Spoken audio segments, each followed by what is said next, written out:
आज बिल्ली थैले से बाहर आ गई, भाजपा का असली चेहरा सामने आ गया। कभी मुंह से सुना किसी भाजपा के विधायक से, किसी सांसद से कि राशन डिपो में राशन पूरा कर दे दो? कि हम लोगों ने ये 25 विधायक नहीं भेजे थे, ये टग्गे भेजे, टग्गे। यही कारपोरेटर, यही कारपोरेशन बोलती है कि जनाब कोई टैक्स नहीं लगेगा। ये सिर्फ चौराहों के नाम तब्दील कर सकते हैं, चाहते हैं, सिर्फ काम भी करवाते हैं और मैच फिक्सिंग भी करते हैं। आपको लगता है ये खुद करवाते हैं फिर खुद वापस? बिल्कुल, अब कहाँ सब कुछ तो इन्हीं के सुपुर्द में किया। ये जम्मू कश्मीर के अवाम को मैं बताना चाहता हूँ कि अब भाजपा की उल्टी गिनती शुरू हो गई है। हम स्वर्गीय शांति देवी जी का मकान गिराने के लिए आए थे, बुलडोजर के आगे रमन बल्ला खड़ा था, एयरपोर्ट के आगे जो रिफ्यूजी लोग थे परेशान थे, रोज गिराने की बात कर। हमने कहा रमन बल्ला में जब तक सांस रहेगी 1 ईंट नहीं गिरने दूंगा। क्या 1 ईंट गिरी? आपको लगता है कि ये सब फैसले जो किए जा रहे हैं इससे आने वाले जल्दबाजी में सूझबूझ नहीं को नुकसान होगा? नुकसान क्या, इसका सुपड़ा साफ होगा। तो ये समझ उनको नहीं आती, वो भी तो समझ आती है, समझ आती है। अभी अंधभक्ति में डूबे हैं ना। अगर ये अपना आईना में अपना चेहरा भी देखेंगे, मेरे को लगता है कि आईना भी टूट जाएगा। हमने कहा था ये टैक्स टेरर क्रिएट करने वाला प्रशासन है। भारतीय जनता पार्टी की एक और सौगात जम्मू कश्मीर को, प्रॉपर्टी टैक्स। हालांकि ये कहा जा रहा था कि ये टैक्स नहीं लगेगा जनाब, आप घबराइए नहीं, जम्मू कश्मीर को घबराने की ज़रूरत नहीं है। हर बार हमसे ये कहा गया, लेकिन फाइनली 1 अप्रैल 2023 से रेजिडेंशियल नॉन रेजिडेंशियल प्रॉपर्टीज़ पर ये टैक्स लगने जा रहा है। इसका आधार क्या है, इसका बेस क्या है, ये समझ से परे है। बस हम इतना जानते हैं कि जो जम्मू कश्मीर का मुस्तकबिल भविष्य लिख रहे हैं वो जम्मू कश्मीर के लोग नहीं हैं।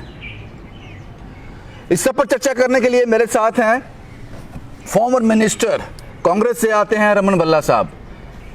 बल्ला साहब, शुरुआती दौर से जब ये पब्लिक डोमेन में इस तरह के इनपुट्स आए कि प्रॉपर्टी टैक्स लगने जा रहा है, हमेशा ये कहा गया भारतीय जनता पार्टी के द्वारा, एडमिनिस्ट्रेशन के द्वारा कि इस तरह की कोई बात नहीं है, कोई टैक्स लगने नहीं जा रहा है, घबराने की ज़रूरत नहीं है। लेकिन फाइनली रिजल्ट सामने आ गया। ये भाजपा को मुबारकबाद है कि लोगों ने इनको इतनी तेज़ी से चुन के भेजा, विधायक हो और मेंबर पार्लियामेंट यहाँ पे हो। वो तो आज लोग महसूस करते हैं, वो तो जिंदा लाशें हमने भेजी।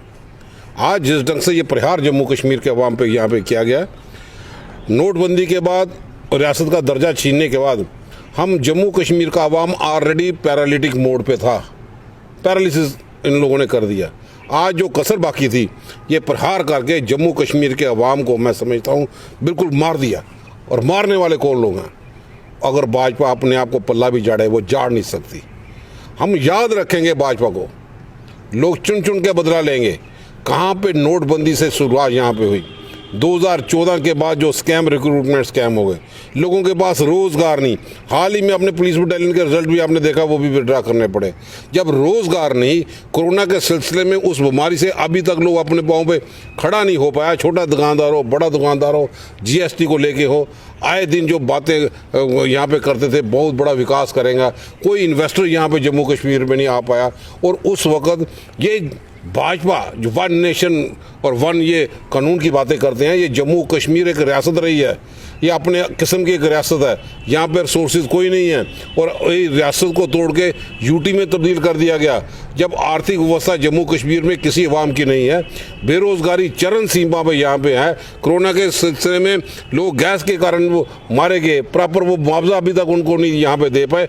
और उस वक्त इस चीज़ का परिहार करना, प्रॉपर्टी टैक्स, मैं समझता हूँ बहुत बड़ा ट्रस्ट डेफिसिट इन्होंने किया, धोखा किया अवाम के। एक कॉन्स्टिट्यूशन हेड LG साहब किसी जगह पे पब्लिक मीटिंग में बोलते, बहुत बड़ा मवाल मचा था कि यहाँ पे प्रॉपर्टी टैक्स लगा, सब लोग घरों से बाहर आने शुरू हो गए। तो LG साहब ने कहा था कि कोई प्रॉपर्टी टैक्स नहीं लगेगा। वहाँ पे जम्मू म्यूनसिपल कॉरपोरेशन बहुत बड़ा इजलास कॉरपोरेशन में करती है, जम्मू के लोगों को गुमराह कर दिया, भाई कोई प्रॉपर्टी टैक्स लगने वाला नहीं है। आज बिल्ली थैले से बाहर आ गई, भाजपा का असली चेहरा सामने आ गया। और लोगों को जितना इस वक्त जम्मू कश्मीर के अवाम को नुकसान यहाँ पे पहुँचा है, जो इन्होंने लगातार 2014 के बाद तो प्रहार करते रहे, नोटबंदी हो, GST हो, आए दिन जो कानून यहाँ पे लाए, और इस प्रॉपर्टी टैक्स का लगना लोग इसके लिए तैयार नहीं थे। बल्ला साहब, आप तो ये बात खुलकर बोल रहे हो क्योंकि आप अपोजिशन में हो, लेकिन भारतीय जनता पार्टी के जो यहाँ की लीडरशिप है वो भी इस टैक्स से बहुत परेशान है। लेकिन उनकी बदकिस्मती ये है, वो अंधभक्त है, उनकी बात है, अगर आप उनको बोलोगे भी, वो बोलेंगे पाकिस्तान को थोड़ी फायदा हुआ है। वो हर बात में हिंदुस्तान पाकिस्तान की बातें करते हैं। यहाँ का लोग मरे गए हैं। कभी मुंह से सुना किसी भाजपा के विधायक से, किसी सांसद से कि राशन डिपो में राशन पूरा कर दे दो? जो 2014 में से पहले 8 रुपए किलो राशन कांग्रेस के टाइम पे दिया करते थे, आज 35 रुपए किलो आटा लेने के लिए जाना पड़ता है। आपने पेंशन स्कीमें इतनी ज़्यादा उसमें फॉर्मेलिटी कर दी कि गरीब आदमी, बुजुर्ग आदमी, विडो पेंशन, उसका गुजारा करना मुश्किल हो गया।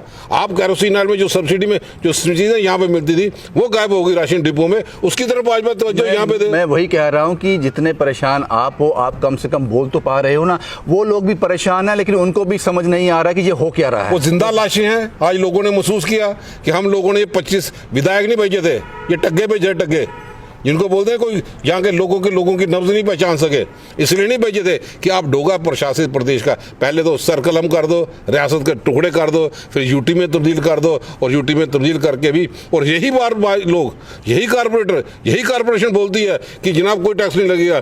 ये सिर्फ चौराहों के नाम तब्दील कर सकते हैं। जम्मू कश्मीर के यहाँ के जो लोग हैं, ये स्थिति वन नेशन और वन ऐसे कानून की नहीं है कि जम्मू कश्मीर की अपनी स्थिति यहाँ पे है। यहाँ पे बेरोजगारी चरमसीमा पे है, यहाँ पे इतने साधन नहीं है, इतनी स्मार्टनेस यहाँ पे नहीं है। अभी भी दरिया अभी में नालों के वहाँ पे गंदगी यहाँ पे जा रही है। साहब इस पर और बात करेंगे, लेकिन मैं अपनी हर रिपोर्ट में कहता हूँ जनाब, हर रिपोर्ट में कहता हूँ, पार्टी पॉलिटिक्स से ऊपर उठकर जिस दिन जम्मू कश्मीर में, भारत में, जम्मू कश्मीर में लोग खत्म हो जाएंगे, सिर्फ कार्यकर्ता रह जाएंगे, वो दिन बड़ा बदकिस्मत दिन होगा। कार्यकर्ता का मतलब ये होता है वो किसी भी पार्टी से हो, उसकी अपनी सोच बंद हो जाती है, वो अपना अच्छा भला सोचना बंद कर देता है, जो पार्टी कहती है वही सही होता है। इसलिए मैं हमेशा अपनी रिपोर्ट में कहता हूँ वो दिन बड़ा बदकिस्मत होगा जिस दिन जनता खत्म हो जाएगी, सिर्फ कार्यकर्ता रह जाएगा। भला साहब एक और सवाल यहाँ पे है, इरिगेशन डिपार्टमेंट ने कुछ नोटिस भेजे थे नई बस्ती में और भी काफ़ी सतवारी के लोगों को कि आपकी जो दुकानें हैं वो तोड़ दी जाएंगी, 1 हफ्ते में इनको खाली कर दो। उसके बाद भाजपा के लोग वहाँ गए, एक टीम बनाकर वहाँ गए, उनके ज़ख्म पर मरहम लगाया, बोला कि ये दुकानें नहीं तोड़ी जाएंगी। लेकिन सवाल यहाँ पे ये है, जो पहले नोटिस आए थे वो रिटर्न में आए थे, क्या रिटर्न में अभी तक कोई नोटिस नहीं आया जिसमें ये लिखा हो कि दुकानें नहीं तोड़ी जाएंगी? आपको लगता है कि ये छुरी जो है, ये तलवार जो है अभी भी उन लोगों के सर पर लटक रही है? किन भाजपाओं की बातें करते हैं आप लोग? ये तो उल्टी किताब है, उनकी किताब वो दिन खत्म हो गए, उनके पन्ने से वो अक्षर गायब हो गए। ये कहते हैं, सिर्फ काम भी करवाते हैं और मैच फिक्सिंग भी करते हैं। कहाँ पे ये बोलते थे टोल प्लाजा हट जाएगा, गडकरी साहब का बयान है पार्लियामेंट में 3 महीने के अंदर हटेगा, क्या हटा? यही अध्यक्ष यहाँ पे बोलते थे जो नई बस्ती के कि हम वकीलों की हड़ताल बंद कराने के लिए वकीलों को राहत देंगे, हमने चिट्ठी लॉ मिनिस्टर को दे दी, कहाँ पे गई? आपको लगता है ये खुद करवाते हैं फिर खुद वापस? बिल्कुल, अब कहाँ सब कुछ तो इन्हीं के सुपुर्द यहाँ पे किया। तो उसके कारण क्या, क्यों करवाते हैं? हमने हाल ही में एलजी साहब से मुलाकात की। ये छोटे छोटे दुकानदार है, इन लोगों को आप कहते हो नहीं तंग नहीं किया जाएगा, वो तो एक मतलब 17 साल से वहां पर रह रहे हैं। लोगों का रोजगार को नहीं, रोजगार के साधन तो दो। आप 2014 के बाद कोई रिक्रूटमेंट नहीं है, आप स्कूल बंद करके लोगों को टीचर्स का रास्ता अपॉइंटमेंट का वो भी बंद करते हो, तो लोग कहाँ पे जाएंगे? आज लोग परेशान है अपनी रोजी रोटी को लेके। आज लोग महंगाई से लोग जूझ रहे हैं, महंगाई से चूल्हा जलना उनका मुश्किल हो गया, बेरोजगारी चरम सीमा पे यहाँ पे है, और वहीं पे आप प्रॉपर्टी टैक्स लगा के उनको ऐसा परिहार यहाँ पे करते हो लोगों को डराने की। आपको लगता है कि सबसे बड़ा कारण ये है कि जो जम्मू कश्मीर के भविष्य का फैसला किया जा रहा है, लोगों का फैसला किया जा जम्मू कश्मीर के लोगों का, वो जम्मू कश्मीर के लोग ही नहीं है, बाहर के लोग हैं, ये भी एक फैक्टर है? जम्मू आपके जरिए जम्मू कश्मीर के अवाम को मैं बताना चाहता हूँ कि अब भाजपा की उल्टी गिनती शुरू हो गई। हम गिन गिन के हिसाब लेंगे जिन लोगों ने कॉन्स्टिट्यूशन की धज्जियां उड़ा दी। अगर इनको लगता है कि बहुत कुछ किया तो चुनाव की घोषणा करते में क्यों सांप सूंघ जाता है? कल चुनाव करवा लें। चुनाव इनको पता चला 5 साल से आपने जमहूरियत का गला घोट दिया, और गला घोटते घोटते ही मैं समझता हूँ हमें कुछ नहीं फर्क पड़ेगा। ये भाजपा वेंटिलेटर पे चला गई है, इनका टिप्पणी करना जरूरी नहीं, ये कहीं पे जाए कहीं पे बयान दे, लोग ये सिर्फ पेपरों तक इनके सीमित हैं, इनका कोई रेलेवेंस यहाँ पे नहीं है। टोल प्लाजा हटा लेते, यहाँ पे भाजपा का संसद मेट्रो भी पार्लियामेंट में झूठे बयान दे के दिलवाते हैं, तो कहाँ से आप तुम को करेंगे? कौन कौन से उन्होंने नारे यहाँ पे दिए थे जम्मू कश्मीर के अवाम को बेहतरी के लिए हम वो कदम उठाएंगे? आज वो जम्मू का इतना डेवलपमेंट, इतना विकास, इतनी हर एक चीज़ों पे वो सुविधा नहीं है जो हिंदुस्तान के बाकी जगह पे होती है। आप मुझे ये बताएं कि अगर इस बार जब भी चुनाव होते हैं, जनता आपको मौका देती है, तो क्या आप ये प्रॉपर्टी टैक्स जो लगे हैं इन पर कोई विचार करेंगे, सोचेंगे? जनाब, एक प्रॉपर्टी टैक्स के लिए हम इसके जनता के जो जन विरोधी जो भी नीति अपनाई है, सब इसको मलिया मेट करके देंगे। जो लोगों के हित की बातें होंगी होंगी। अगर इनको ये लगता है थोड़ा सा इंतजार कर दे, रियासती सरकार घोषणा कर दे, रियासती सरकार बैठती, वो लोगों की बातें सुनती, उसका समाधान करके एक विचार विमर्श होता, डिस्कशन होती। कहें सोच समझ के कहें, ये सब ऑन रिकॉर्ड जा रहा है। बिल्कुल, हमको गलत नहीं कहते। हमने कहा था, नहीं होगा, हमने कहा था कि नई बस्ती में आपको पता होगा कि बुलडोजर चला था, जिसमें स्वर्गीय शांति देवी जी का मकान गिराने के लिए आए थे।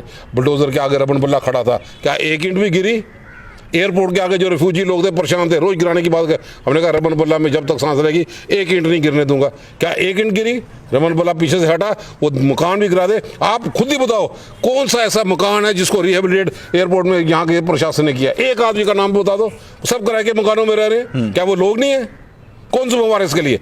भाजपा तो उस पर ध्यान तवज्जो दे ना कि यहाँ पे लोग जो रिफ्यूजी हैं उनको पूरा पैकेज की जरूरत है। आपने 5.5 लाख रुपए के देके, ये प्रॉपर्टी टैक्स में तो जख्म उन पे भी है, उनका है ही कुछ नहीं। क्या उनको सुविधा देना सरकार का काम नहीं, प्रशासन का काम नहीं? कमिटमेंट है भाजपा, उसमें तवज्जो दे के इकोनॉमिकली उन रिफ्यूजियों को किस ढंग से मजबूत कर यहाँ पे कर में। आप कॉलोनी रेगुलाइज करने के अलावा कोई नई कॉलोनी आप बताओ किस जगह पे आपने कॉलोनी बनाई है? आपको लगता है कि ये सब फैसले जो किए जा रहे हैं, इससे आने वाले जल्दबाजी में सूझबूझ नहीं है, नुकसान होगा? नुकसान क्या, इसका सुपड़ा साफ होगा। तो ये समझ उनको नहीं आती, वो भी तो समझ आती है, समझ आती है। अभी अंधभक्ति में डूबे हैं ना, समझ क्यों नहीं आती उनको? उन्होंने हर लिहाज से वो सिर्फ धार्मिक भावनाओं को गुमराह करके सियासी रोटियां सेकते हुए सत्ता तक पहुंच गए, लेकिन अब उनका कोई नहीं। अगर ये अपना आईना में अपना चेहरा भी देखेंगे, मेरे को लगता है कि आईना भी टूट जाएगा, क्योंकि इतना विश्वासघात यहाँ पे आप कारपोरेशन में मीटिंग बुला के बोलते हो कि कोई प्रॉपर्टी टैक्स नहीं लगेगा, जनता को गुमराह करते हो, कारपोरेटर सब उसमें शामिल हैं। कौन सा आदमी था? हर जगह पे बोलते हैं, ये बोलेंगे देश हित में है। भाई जम्मू कश्मीर की स्थिति अलग है।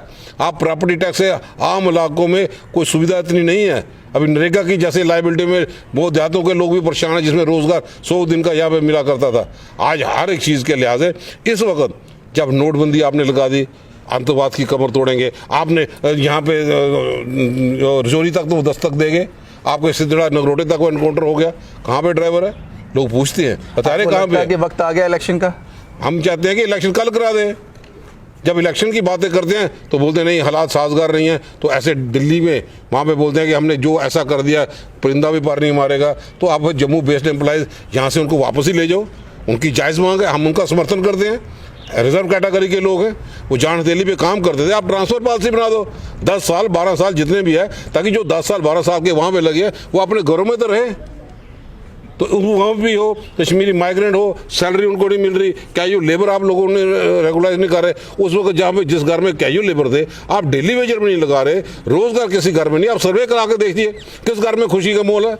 सब लोग परेशान है, आर्थिक तंगी से कारण परेशान है, पैसे का बंदोबस्त कहीं पे उन लोगों के पास नहीं है। ऊपर से प्रॉपर्टी टैक्स, राशन डिपो में आपने राशन की सामग्री जो मिलती थी वो भी गायब हो गई। आप पेंशन की बातें करें, आप पेंशन के दफ्तरों में जाकर देखें, इतनी लंबी फहरिस्त है, ये भी करो ये भी करो, 100 फॉर्मेलिटी कर दी। उसको सिंप्लीफाई कर दो। एक बुजुर्ग आदमी कहाँ जाएगा, एक विडो किसके सहारे पे जाएगी? दफ्तर में जाकर उसको पेंशन मिले। कोई लोकल कारपोरेटर की ड्यूटी लगा दो, किसी पंच की ड्यूटी लगा दो, किसी गजट अफसर की ड्यूटी लगा, ताकि उनको राहत मिले। कांग्रेस इसका विरोध करती है प्रॉपर्टी टैक्स? बिल्कुल 100% विरोध करती है। जो भी जन विरोधी नहीं, हमने कहा था ये टैक्स टेरर क्रिएट करने वाला प्रशासन है, ये टैक्स के जरिए टेरर क्रिएट कर सकता है। चाहे नोटबंदी हो, चाहे जीएसटी के माध्यम से व्यापारियों पे परेशान करने वाली बात हो। जो कल तक यही भाजपा के लोग बोलते थे कोई बड़ा स्टोर नहीं आएगा, लेकिन जब बियर किराने में बड़े स्टोरों में बिकनी शुरू हो गई, इनके मुंह में ताले लगे, एक ने भी विरोध नहीं किया। आज मैं समझता हूँ कि हर लिहाज पे जिस ढंग से व्यापारी वर्ग परेशान यहाँ पे है, हमारा नौजवान साथी परेशान है कि कहीं पे भी जो डॉक्टर बनने वाले लोग थे, आप हालत देख रहे जम्मू कश्मीर में। भाजपा को मुबारक, हम सुन के कितने एमडी के रजिस्ट्रार के लिए जो लोकल लोगों की सीटें हैं सब बाहर से आ रहे हैं। कौन जवाब देगी इसकी? पहले ये तो मास्टर प्लान में बता दे कौन सा एरिया कमर्शियल है, कौन सा रेजिडेंशियल है। किसी जगह पे अगर किसी का घर में कोई रोज़गार नहीं, अगर वो अपने बच्चे के लिए रोज़गार बनाया तो उसको कमर्शियल लगाएंगे, बाकी को रेजिडेंशियल लगाएंगे। मिस्ड यूज़ हो गया लैंड यूज़ का, उसको क्लियर करें कि वाकई ये इलाका है। अगर लोगों के पास रोज़गार नहीं, 10 साल 20 साल की किसी ने घर के आगे दुकान खोल लिया, उसके पास सिस्टम कोई नहीं, उसको कमर्शियल कर दे। दोनों में फला यहाँ पे है, ये टेक्निकल प्रॉब्लम यहाँ पे है। बड़ा इंपॉर्टेंट पॉइंट आपने बताया, बहुत ही महत्वपूर्ण इशू है जिस पर हम बात कर रहे हैं, प्रॉपर्टी टैक्स, या कह सकते हैं कि जो अंग्रेज़ों ने लगाया था लगान, जो लगान दिया जाता था। ये बड़ा ही बदकिस्मत है, क्योंकि आपने कहा था कि इस तरह का कोई टैक्स नहीं लगने जा रहा है, लोगों को परेशान होने की ज़रूरत नहीं। लेकिन मुबारक हो, 1 अप्रैल 2023 से ये टैक्स लगने जा रहा है और ये इतिहास के पन्नों में, जम्मू कश्मीर के इतिहास के पन्नों में अमर हो जाएगा कि ये प्रॉपर्टी टैक्स जम्मू कश्मीर में इंट्रोड्यूस किया भारतीय जनता जब पार्टी ने। विरोध का सुर उठेगा बोलेंगे ये अप्रैल फूल था। जब विरोध का सुर जम्मू कश्मीर में उठेगा, अब सिर्फ सांस पे टैक्स लगाना या शमशान घाट में जाना, उसकी एंट्री पे कब टैक्स लगाएंगे, हम बेसब्री से इंतजार कर रहे हैं। और भाजपा अंधभक्तों को बहुत बहुत मुबारक। ब्रजेश कुमार के साथ Ravindra Singh, the state sentinel के लिए।